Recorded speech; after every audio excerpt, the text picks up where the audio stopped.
Good evening. Community and village leaders, KMKK, must be empowered as frontline ground monitors to assist the government in detecting early any development activities that hold potential to affect the environment in Lawas district.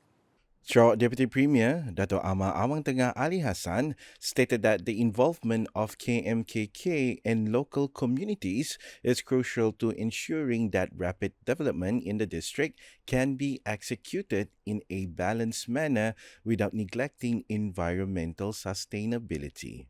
He said this when speaking at the seminar on empowering KMKK in environmental care towards sustainable development of Lawas District 2026 on Monday.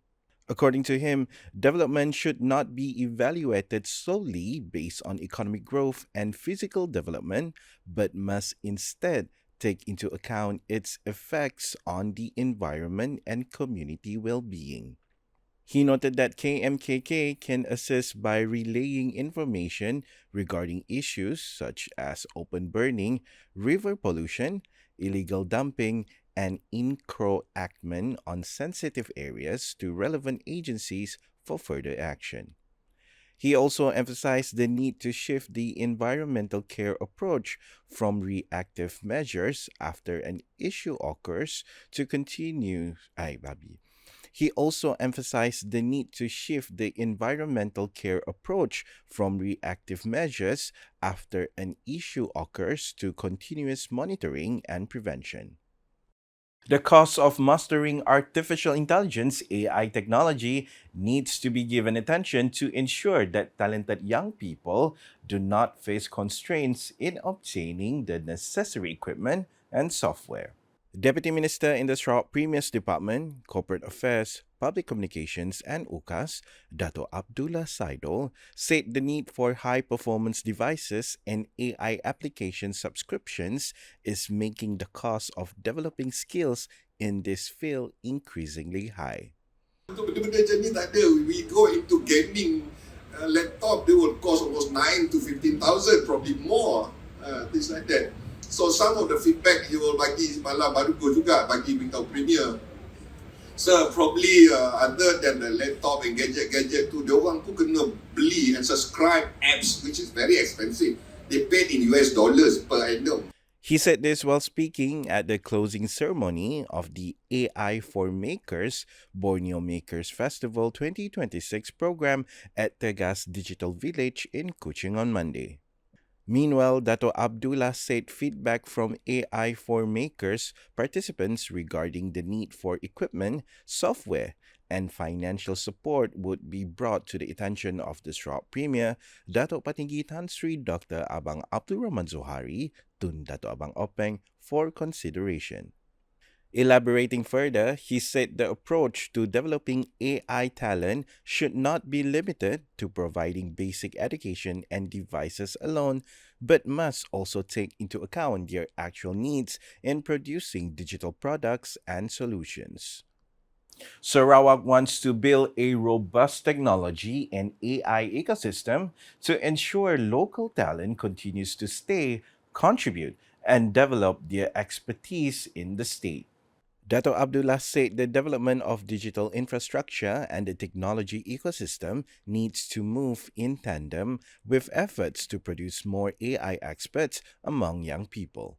According to him, Sarawak does not want young people with expertise in the digital field to be forced to seek opportunities abroad or in other states due to a lack of an ecosystem that supports the development of their careers. We want you to stay here, so we have to build that ecosystem supaya pakar-pakar terus berkhidmat dan berbakti di Sarawak dan sama-sama kita membina Sarawak ini.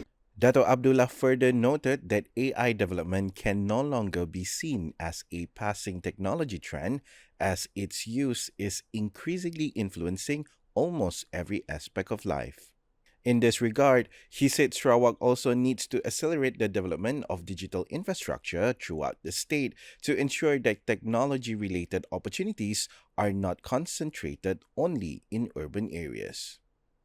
The development of AI skills need to be expanded to rural schools to ensure young talent in these areas is not left behind in the digital transformation wave.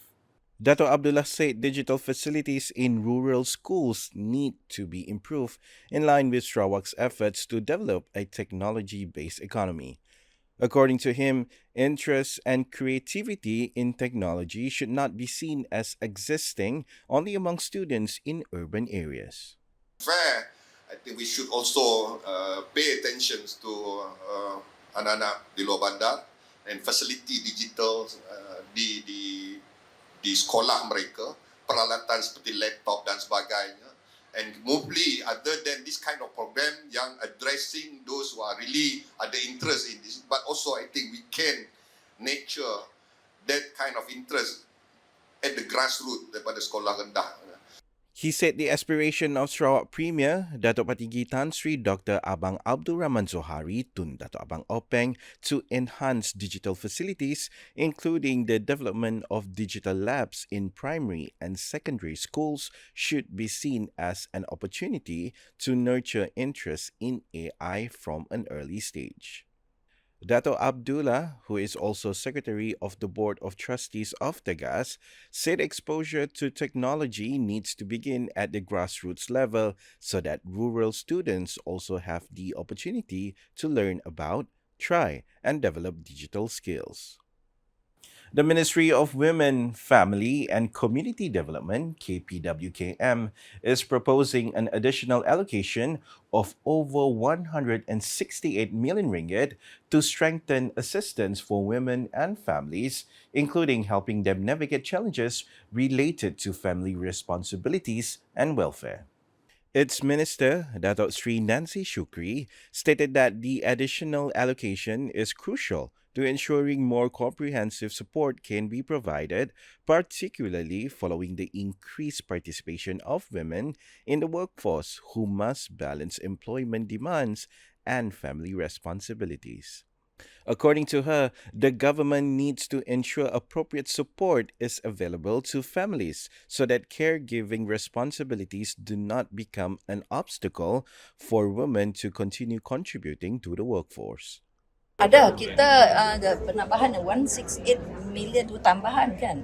168 over million tambah. She said this when met by the media after the launch of the Care Sector Initiative under the Madani Budget 2026 and the engagement session for the development of national care standards for the elderly and persons with disabilities in Kuching on Monday. Dato Sri Nancy stated that among the forms of assistance highlighted is support for women who have obtained court orders regarding child maintenance but face difficulties securing payment. The Member of Parliament for Santubong added that KPWKM also provides legal services to assist women in obtaining the maintenance rights decreed by the court. Terutama sekali membantu wanita yang yang cerai, yang pergi ke hospital, pergi ke mahkamah dan mahkamah sudah memutuskan untuk anak-anak diberi nafkah. In the meantime, Dato Sri Nancy stated that the proposed additional allocation also takes into account efforts to strengthen the welfare and economic empowerment of KPWKM's target groups. However, she noted that the actual amount and specific nature of the additional allocation to be received will only be known once the budget process is finalized. The Sukan Malaysia SUKMA 22 Selangor 2026 officially closed on Monday after 10 days of competition that saw young athletes from across the country vying for their contingents in 37 sports. The Sarawak contingent finished the games in 4th place overall, collecting 41 gold, 40 silver, and 62 bronze medals for a total of 143 medals. Host state Selangor was crowned overall champion after dominating the medal tally with 101 gold, 73 silver, and 71 bronze medals, totaling 245 medals. Wilayah Persekutuan finished as overall runner-up with 51 gold, 54 silver, and 52 bronze medals for a total of 157 medals, while Terengganu placed third with 43 gold, 44 silver, and 36 bronze medals, totaling 123 medals. The ceremony reached its climax with a royal address and the declaration of closure of SUKMA 22 Selangor 2026, officially marking the end of the 22nd edition of the country's biennial multi-sports games. The closing ceremony was officiated by the Raja Muda of Selangor, Duli Yang Teramat Mulia Tengku Amir Shah Ibni Sultan Sharafuddin Idris Shah Al-Hajj. Leading the Sarawak contingent at the closing ceremony was Deputy Minister of Youth, Sports and Entrepreneur Development, who is also Chef de Mission of the Sarawak contingent, Datuk Gerald Rentab Jabu. SUKMA 2026, held from August 15 to 24th, brought together more than 12,000 athletes and officials from contingents nationwide, including Brunei Darussalam, with events held at venues around Selangor. Following Selangor, Kelantan will welcome the SUKMA family in 2028 as hosts of the next edition. And that's the English edition with me, Nicholas Zechariah Boni. More news can be found in our official portal, ukas.sarawak.gov.my, and social media platforms including Facebook and YouTube. We run up tonight's UKAS Bulletin with highlights from the closing ceremony of the AI for Makers, Borneo Makers Festival 2026 at the Tegas Digital Village in Kuching on Monday. #Salran Informasi Rakyat. Have a good night.